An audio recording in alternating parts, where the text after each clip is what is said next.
Hello and welcome back to another video. Welcome back to the YouTube channel. Make sure to subscribe if you are new. We're trying to get to 500 subscribers before the end of the year. And I know when these videos get to 100, 200 views, so not all of you are subscribed. So it's free. Just subscribe. Basically, today, Premier League predictions. Obviously, I did that in August. Now, here's the thing, guys. I changed the file of my original predictions, and I also did another video, I think, at the end of the transfer window, saying I'm changing my Premier League predictions. So we're going to go off that. Now, I'm not going to react to the video. I'm going to react to the predictions because I have them up on the screen. I'm looking at this. I'm looking at my computer screen, and I have those exact predictions there. As usual, I think you know that I do this every year if you're a proper OG of the channel. I always get them very, very, very wrong. So I actually need to get up the league table as well because I don't actually know how many I got right specifically. I know I got some horrendous wrong just looking at the predictions now, but this is the problem, guys. I always get it wrong.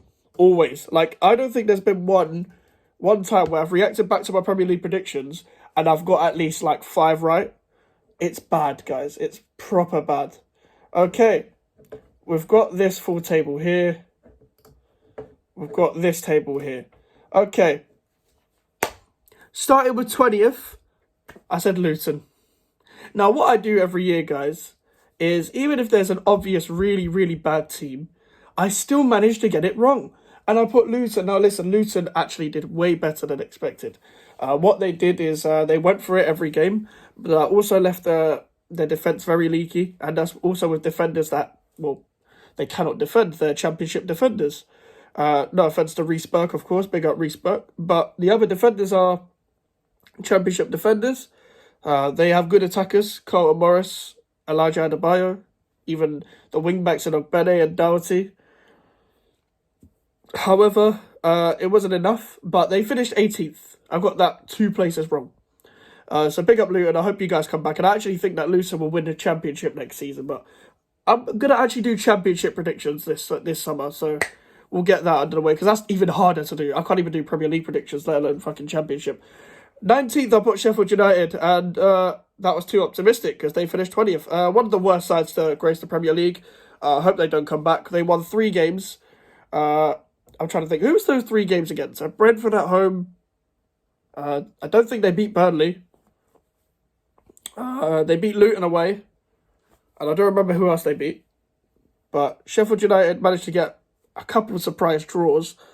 But they were leaky. They went from Chris Wilder to Paul Heckingbottom as caretaker, to then some random geezer that barely lasted like 5 games in the championship. Back to Paul Heckingbottom. Back to Chris Wilder. You need to refresh your club, your direction, if you want to become a proper Premier League team. If you want to even survive a season. Chris Wilder's a good manager, but come on.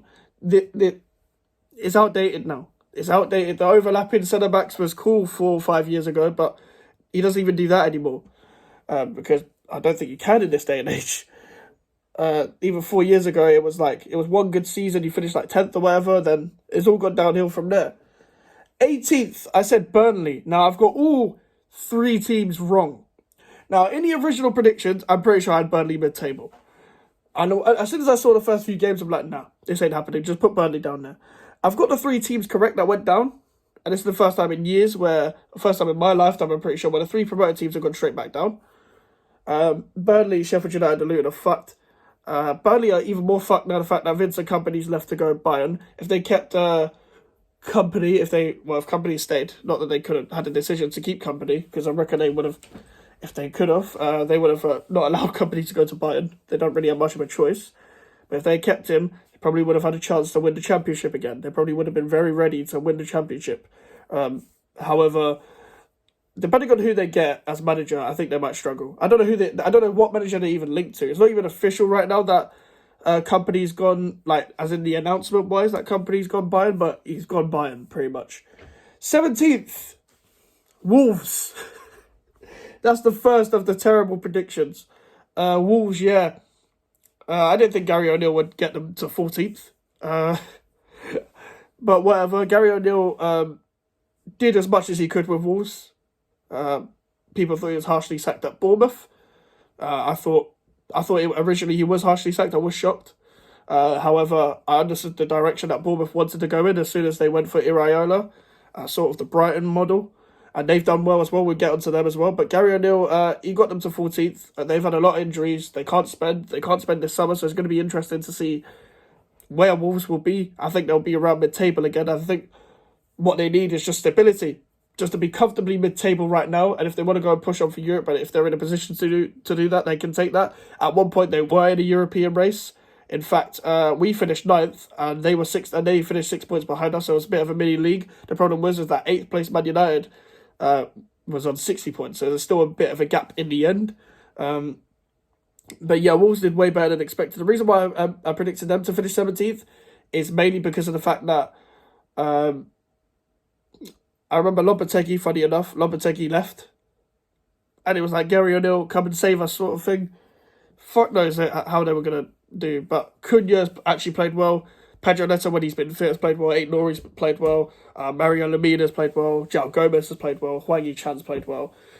Even Dawson at times has played well. So, credit to Wolves where it's due.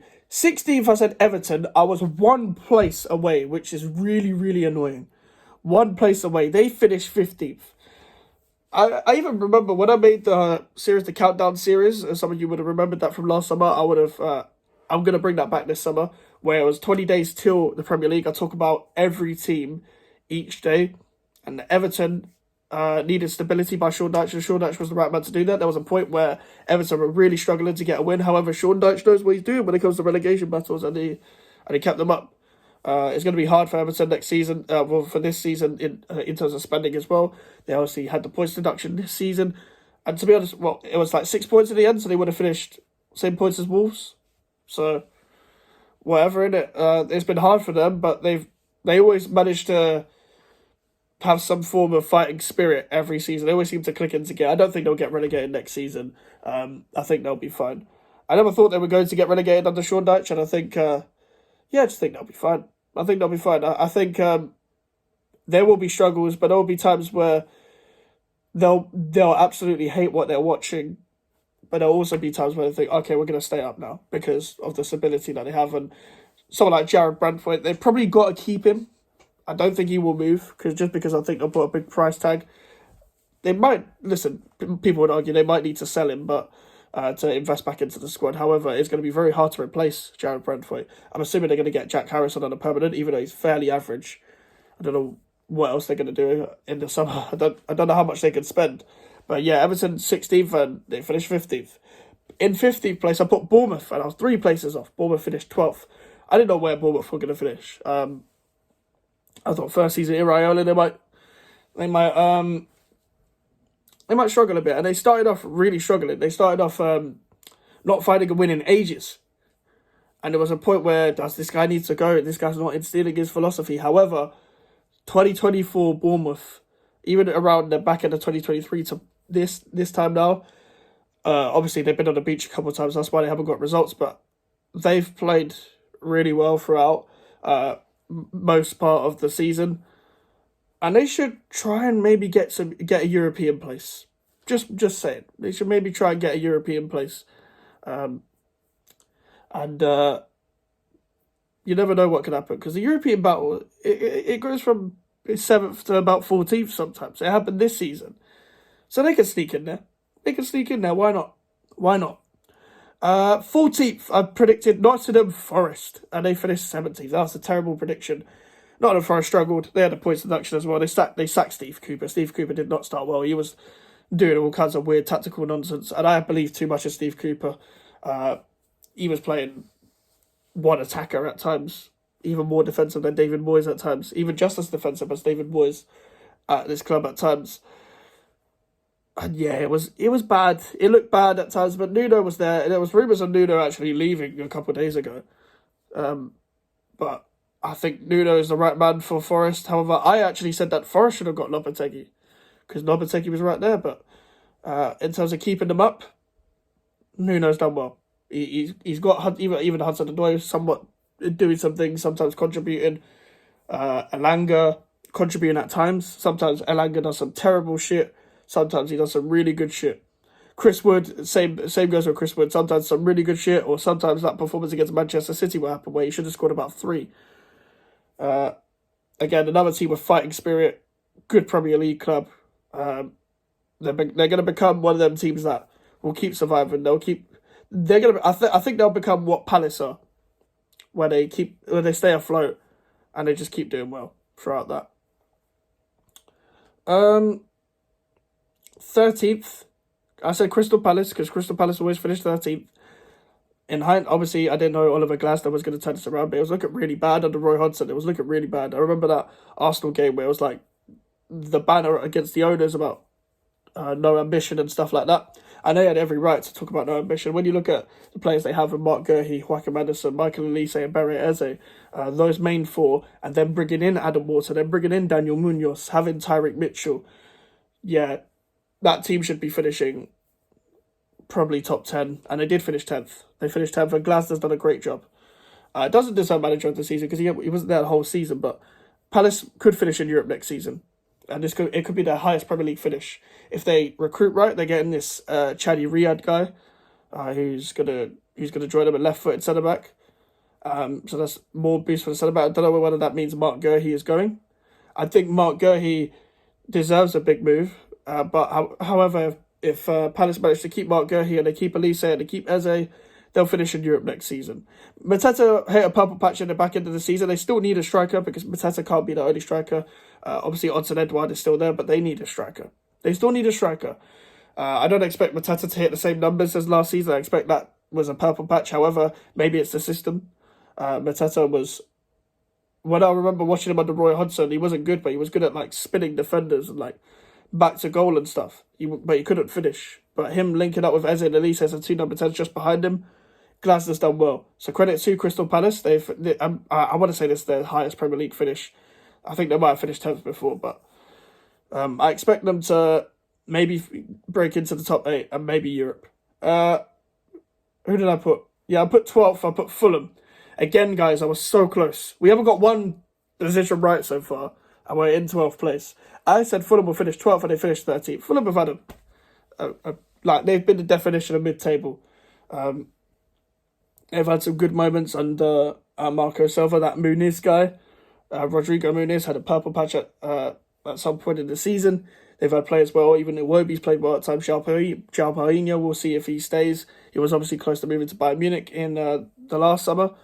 Had a bid from us, West Ham, last summer as well, so I'm sure teams will be interested in him. They're losing Tosin Adebayo on a free.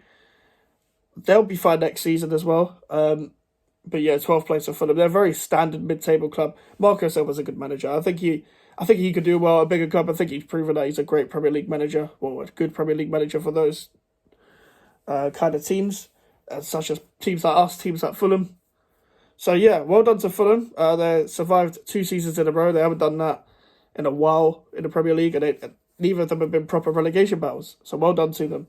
11th, I said my own club, West Ham United. Now, West Ham, obviously, we finished 9th, but it didn't really feel like a 9th place finish. It felt like we finished about 14th, 15th because of the shit that we've had to watch this season. Luckily, we're under a new manager and stuff, and everyone knows my thoughts already. Most of you watching this channel are West Ham fans, so most of you know what I think already. We're in a new era now, and I hope that we can compete for European places once again. Now, people will be like, well, you were 9th, you did kind of compete for a European place. We faltered. We killed it in January when we didn't invest. But also, we probably didn't invest because we knew this manager was going. And I knew this manager was going to leave. So, I wasn't worried about that. 10th, I predicted Brentford. Now, this is a terrible prediction because Brentford finished 16th. I don't know why I thought Brentford would finish 10th. But however, they did have a lot of injuries. And this, obviously, I took the Ivan Toney thing into account. But they've also played well without Ivan Toney before. Like, Johan Wissa, Brian Mbeumo, and all that. But they've had a lot of injuries. Like, Rico Henry's still out now. I'm pretty sure he's still injured. I would have put him in the Euros. Him and Tyreek Mitchell would have been my left-backs for the Euros. Because they're actually the best English left-backs. But people don't want to hear about that. Because they still like Shaw and Chilwell for some reason. The ugly twins of England. And I think Brentford would be fine, but it was quite a bad season for their standards. They finished on 39 points. They weren't really in fear of a relegation battle that much, but it was looking bad at some point.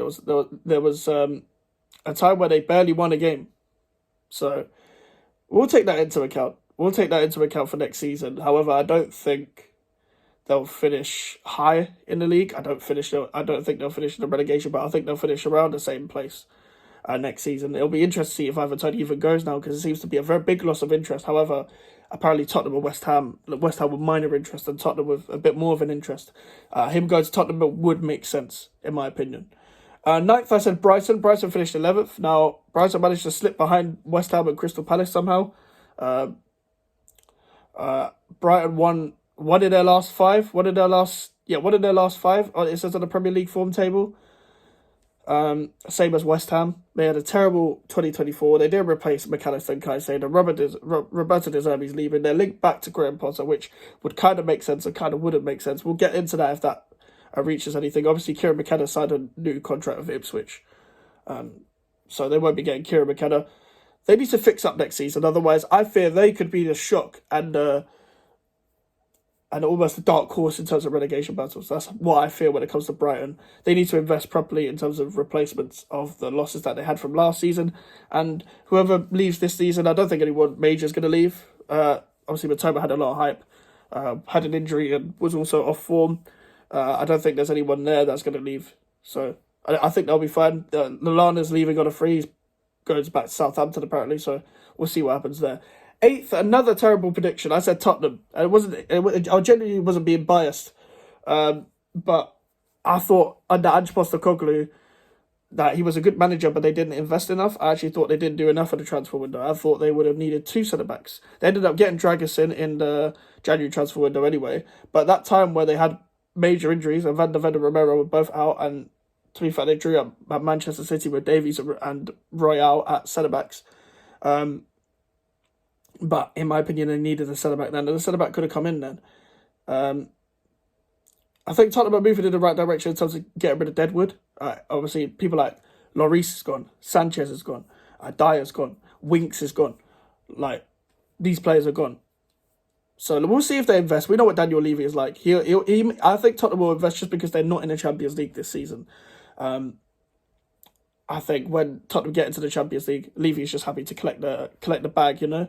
Tottenham ended up finishing 5th. They were in the top 4 battle for a long time. They probably didn't have much of an excuse to not get top 4, given that they had 1 game a week and given that they finished below Aston Villa, which was a shock to most people. And they don't really have an excuse to not finish top 4 next season. I can't remember the last time they finished. They didn't finish in the Champions League 2 seasons in a row. I'm going to have to do a bit more research on that. They do have to invest in this summer. That attack needs complete refreshing. They can't get Timo Werner on a permanent. That'll be a terrible signing. Timo Werner's not good. Richarlison hit a purple patch. Heung-min for me, Heung-min is done. In my opinion, he will get goals next season, but in my opinion, it's not the same Heung-min. Kulusevski cannot. I think Kulusevski is not good enough, especially to play Ange Postecoglou football. Don't think he's good enough. Maddison needs to go back to first half of the season Maddison rather than second half of the season Maddison. I rate Maddison highly and I expect him to hit levels next season. They might want another number 8 as well, because Sarr's good. Sarr and Bentancur are good, but I just feel like there's something missing in the 6 and number 8, because Bissouma has had terrible form as well. I think the 2024 Tottenham weren't that good. Pedro Porro slipped a bit. Destiny Udogie slipped a bit, in my opinion, as well. But they need more. They need players that could provide healthy competition for their starters, and I feel like that's also the next thing that need to work on, and also fix their starters as well, because the number 6, they need to address that, because Højbjerg's probably going to go. Bissouma can still play a part, but you get another number 6 in. I'd say get another number 8, but maybe Tottenham fans might disagree. Get a striker, and that attack needs whole rejuvenating. But they play good football at times, and I think Ange Postecoglou is a good manager. It's just whether he's willing to completely adapt in certain games. He adapted against Manchester City, as we saw, and that didn't work. We'll see if Tottenham can keep a manager for 2 seasons in a row. We'll see what happens. I have no idea where Tottenham are going to finish, given the fact that they've got Thursday, Sunday football as well. Whether they'll take the Europa League seriously, I don't think they'll win the Europa League. It'll be a terrible day in football if they do.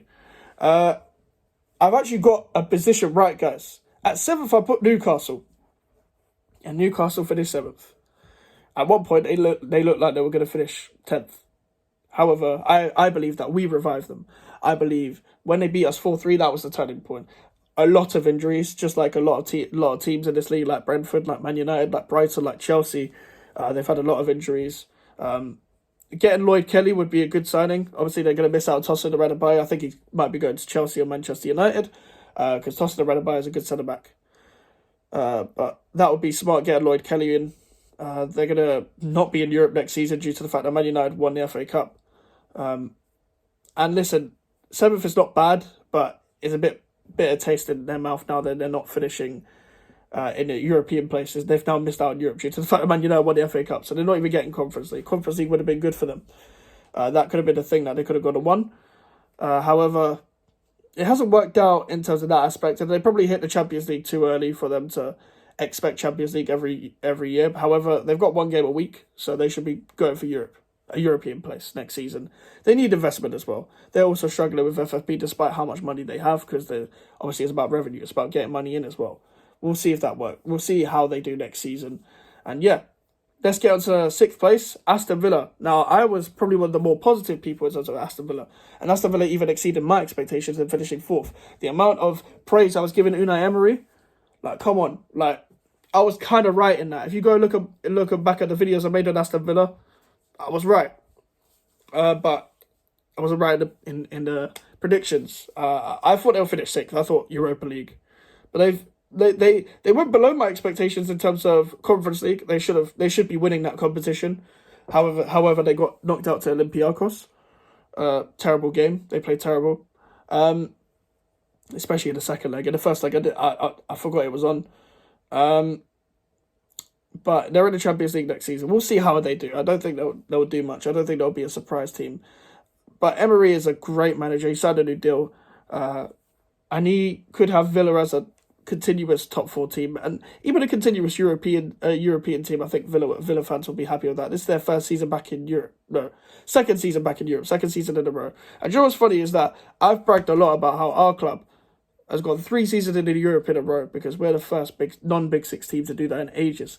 I think Villa will top that. I think they'll go 3 seasons, 4 seasons, 5 seasons, etc. For as long as they keep Unai Emery, that's what will happen. 5th, I said Chelsea. Terrible. They finished 6th, but it was still a terrible prediction because Chelsea looked like they were going to finish about 10th at one point. They picked it up at the back end of the season. They won 5 in a row, but it wasn't enough. Pochettino wasn't doing enough, in my opinion. You got 1 game a week. You got to finish in the top 4. And Chelsea didn't do that. Chelsea were in the Conference League. A lot of mismatch of profiles, a lot of mismatch of players, a lot of toxicity. They've got Enzo Maresca now. That's done as a here we go as I've recorded this.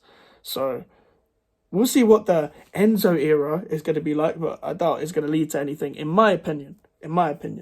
I think Chelsea need to stop isolating Nicolas Jackson as their only striker option.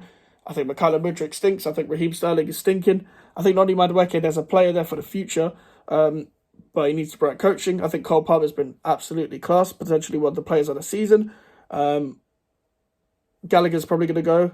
Chalobah's probably going to go. They keep signing centre-backs, but ultimately they still need centre-backs. They need a proper centre-back partnership. Thiago Silva's leaving. We'll see if Reece James stays fit. I doubt he will.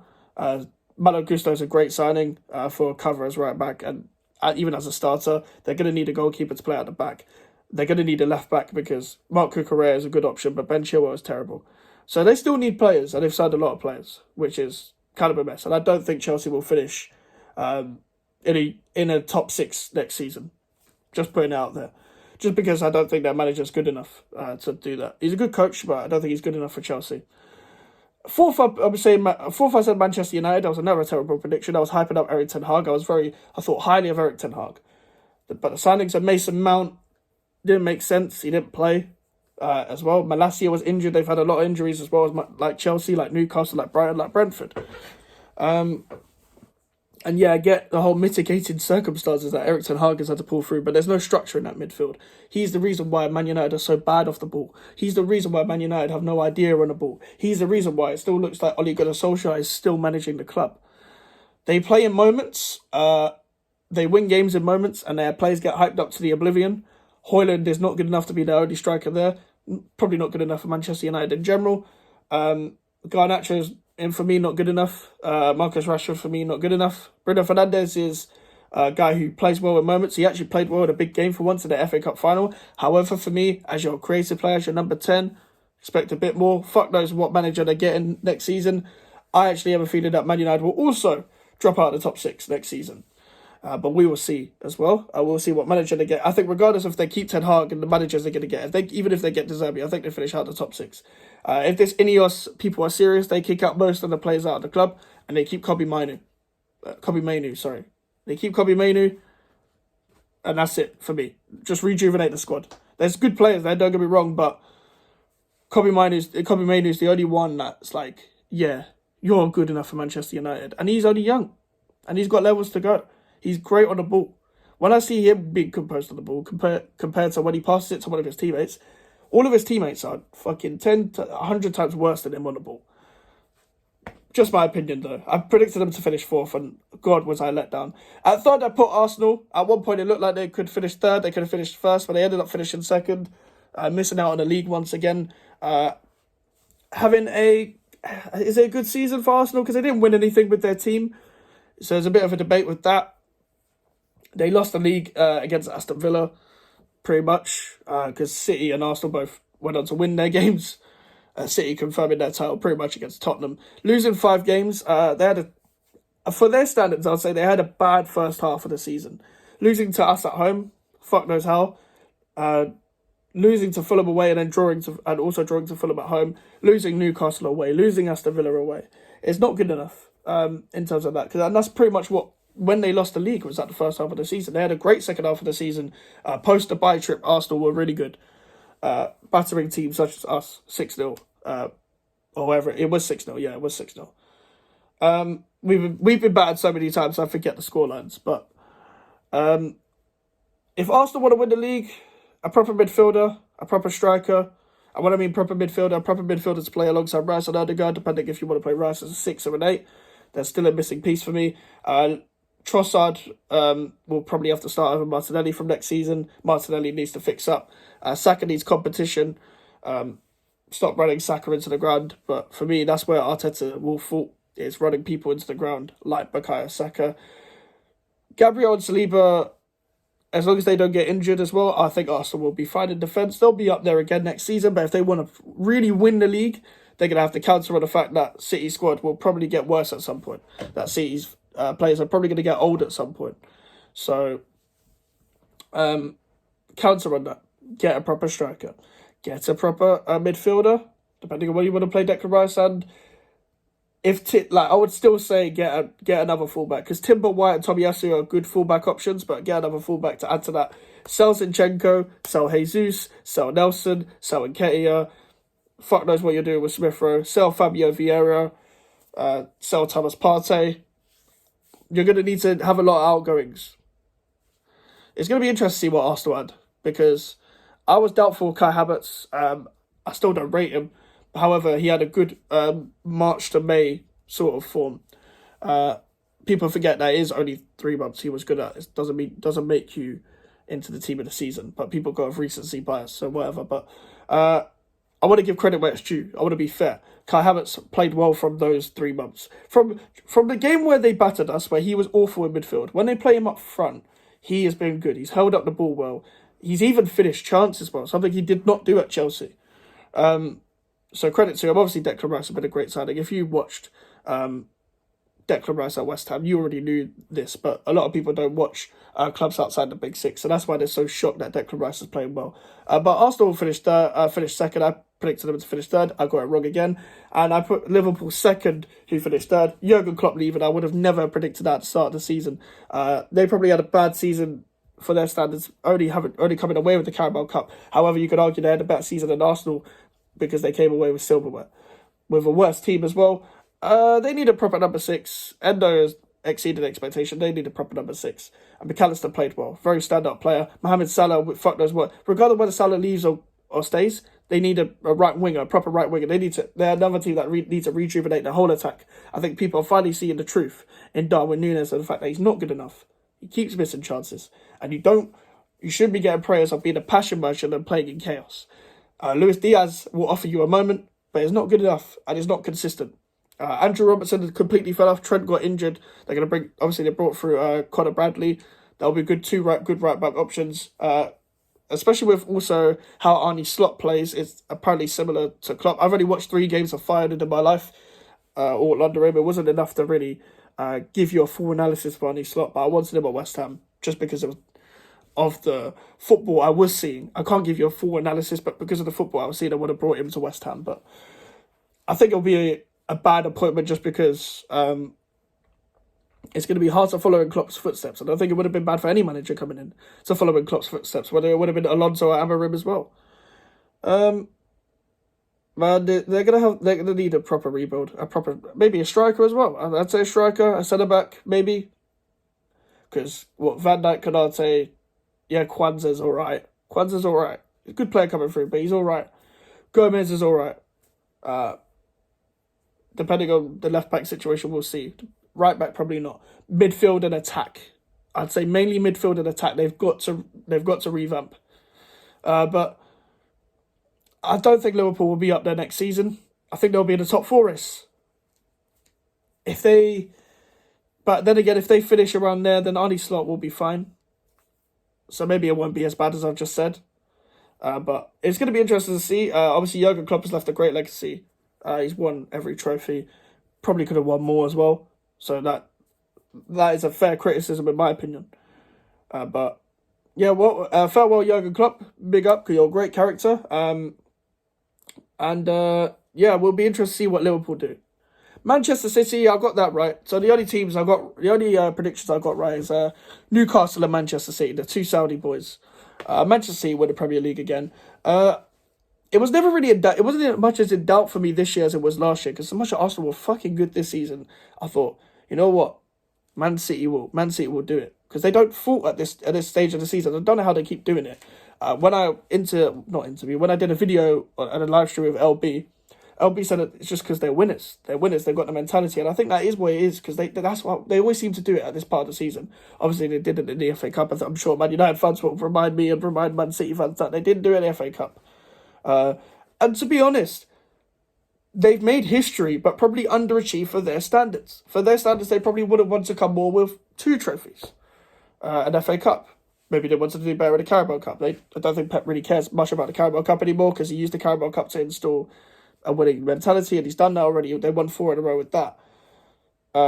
They would have been very disappointed with themselves in the Champions League. Yes, it's Real Madrid, but they lost on penalties.